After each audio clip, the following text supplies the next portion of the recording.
वडकी येथील होमगार्ड जगदीश चांदेकर यांना निरोप। वडकी पोलीस स्टेशन येथील होमगार्ड जगदीश चांदेकर हे वयाच्या 98व्या वर्षी सेवानिवृत्त झाले। त्या निमित्ताने वडकी पोलीस स्टेशनचे कर्तव्यदक्ष ठाणेदार सुखदेव बोरखडे, PSI प्रशांत जाधव, पांढरकवडा येथील तालुका समादेशन अधिकारी होमगार्ड अन्सार खान, पलटण नायक होमगार्ड PS डोळसकर, पलटण नायक मोरेश्वर गुरनुले यांनी सेवानिवृत्त होमगार्ड जगदीश चांदेकर यांचा सपत्नीक शाल श्रीफळ साडी चोळी व पुष्पगुच्छ देऊन सत्कार केला। होमगार्ड जगदीश चांदेकर हे 1989 साली 22 रुपयाच्या रोजंदारीवर होमगार्ड पथकात रुजू झाले होते।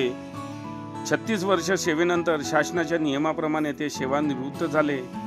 त्यानिमित्त मंगळवार दिनांक 15 एप्रिल रोजी सायंकाळी पोलीस ठाण्यातील सर्व होमगार्डतर्फे वडकी पोलीस स्टेशनच्या प्रांगणात निरोप समारंभाचा कार्यक्रम घेण्यात आला।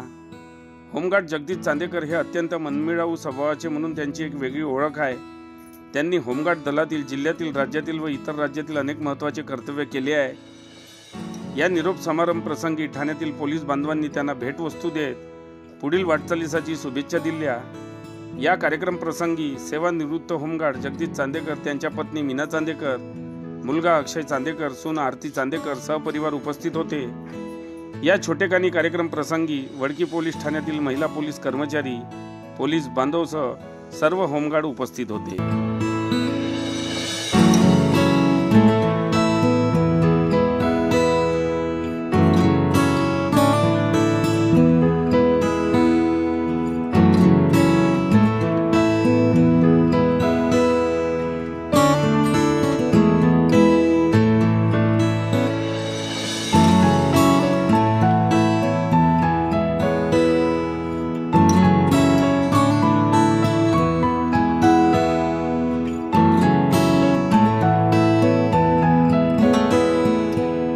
बातम्यांशी अपडेट राहण्याकरिता आजच आमच्या चॅनलला सबस्क्राइब करा आणि बेल आयकॉनवर क्लिक करा।